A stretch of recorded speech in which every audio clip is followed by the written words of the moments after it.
Welcome to our exploration of common misconceptions in commercial aviation. Many people wonder why commercial airplanes, despite being equipped with various safety features, do not provide parachutes for passengers. This curiosity often stems from a misunderstanding of both aviation safety and the practicality of parachuting from a commercial aircraft. Movies and popular media have long portrayed the act of parachuting to safety as a viable option during airplane emergencies, which has perpetuated this myth among the public. The reality, however, is far different and more complex. Providing parachutes for all passengers on commercial flights is not only impractical but also unnecessary from a safety standpoint. The design of commercial airplanes, the nature of emergencies that could occur, and the required training for safe parachuting contribute to why this idea remains a myth. This section aims to clear up these misconceptions and provide a grounded explanation of the topic. In this essay, we will explore several key reasons why parachutes are not provided on commercial airplanes. We will look into the aspects of training, aircraft design, flight altitude and speed, cost implications, and the psychological readiness of passengers.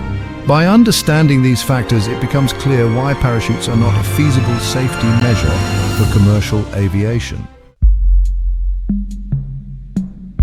Now, let's delve into the training dilemma. Parachuting is not as straightforward as it may appear. It requires rigorous training and a clear understanding of how to handle various situations that may arise during the jump. For the average passenger, undergoing such training would be time-consuming and potentially overwhelming. Commercial airline passengers include people of all ages and physical conditions, making standardized parachute training impractical.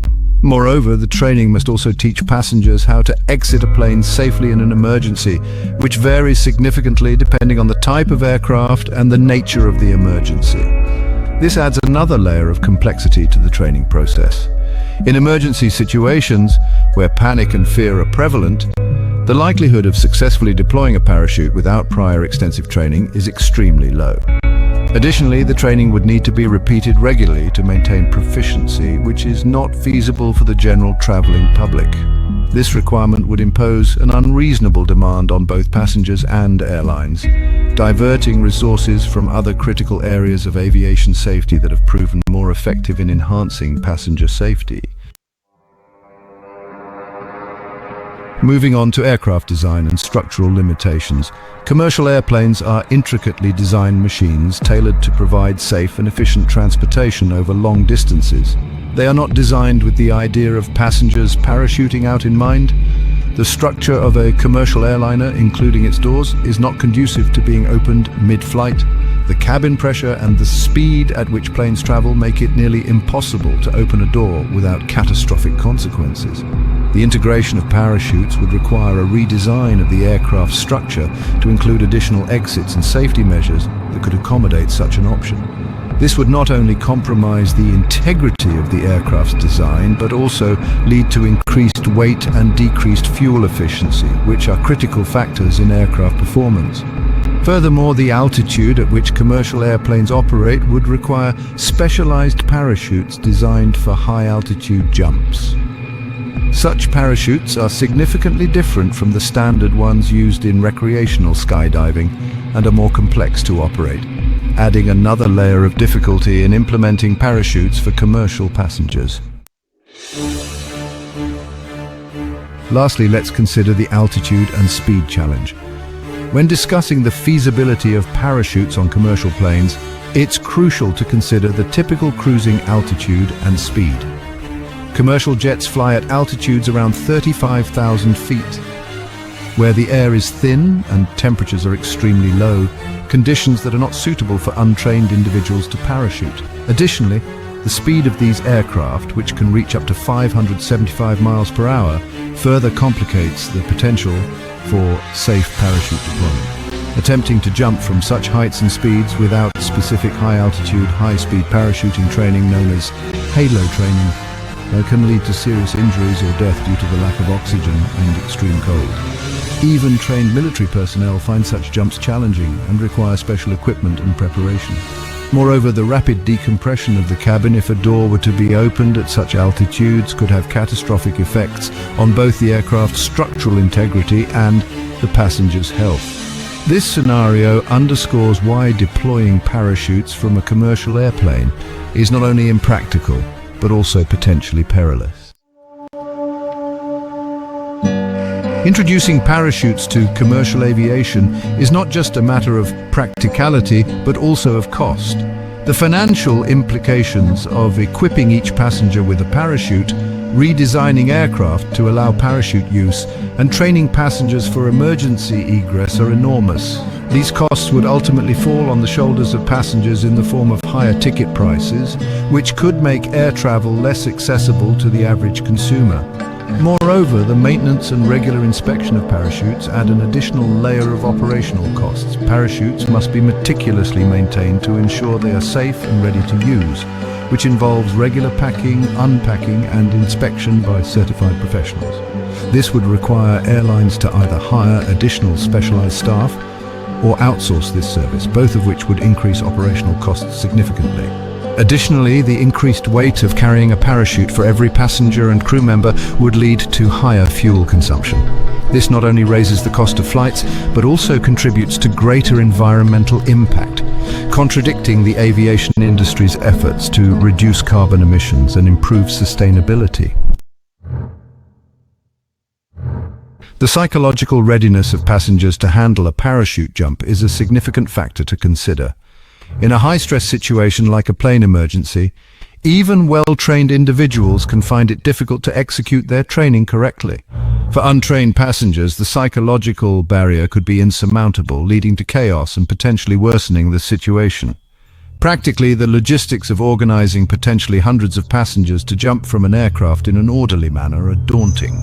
This includes not only the physical act of jumping, but also the coordination required to ensure that parachutes are deployed safely and at appropriate intervals to avoid collisions.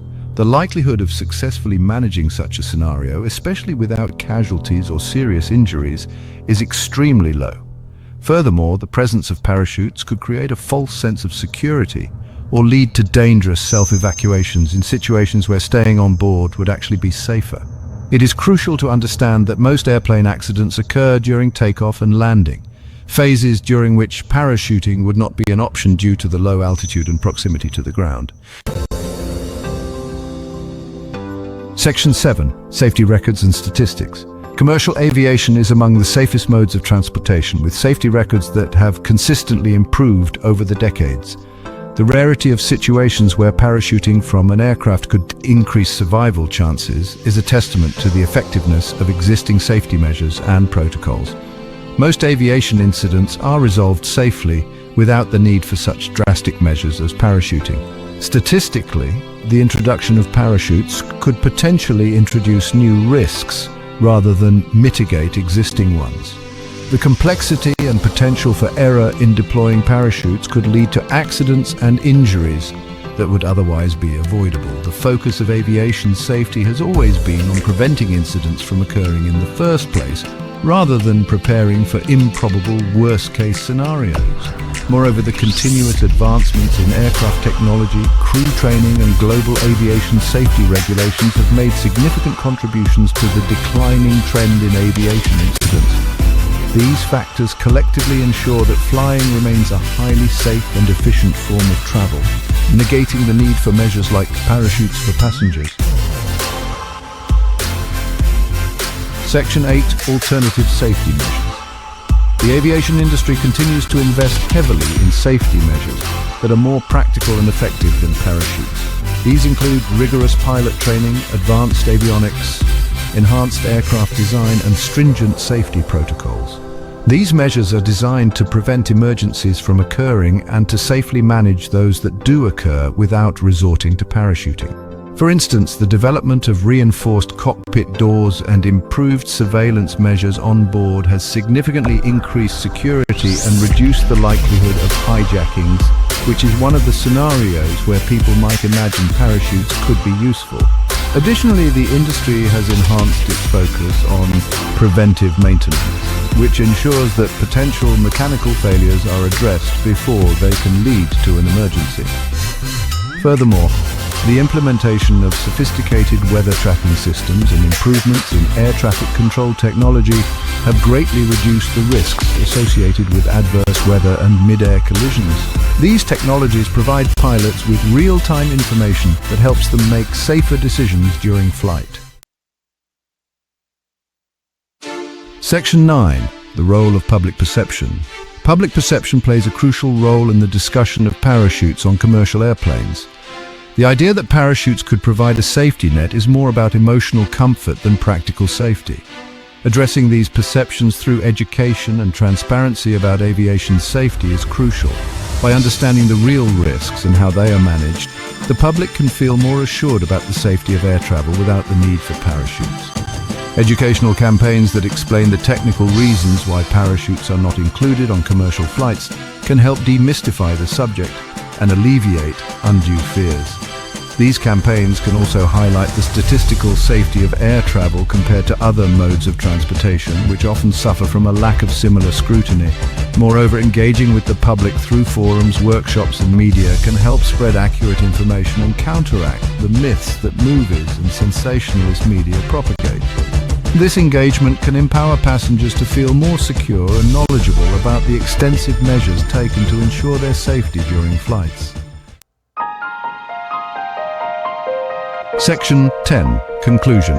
Addressing the myths. The myth of parachutes as a feasible safety measure for commercial airplanes is largely based on misconceptions about the nature of air travel and the realities of aviation safety. As we have explored, the reasons against the use of parachutes include the extensive training required, the unsuitability of aircraft design, the impracticality of jumping from high altitudes and speeds, significant cost implications, and the psychological readiness of passengers. Understanding these factors helps clarify why parachutes are not provided on commercial flights and underscores the effectiveness of existing safety measures that are in place. The aviation industry's priority is to prevent emergencies through advanced technology, rigorous training, and strict safety protocols, rather than preparing for improbable scenarios with less practical solutions. By focusing on real, effective safety measures and continuing to invest in technological advancements, the aviation industry ensures that flying remains one of the safest modes of transportation available. Dispelling the myths about parachutes contributes to a more informed and confident flying public, reinforcing trust in the measures that truly keep passengers safe.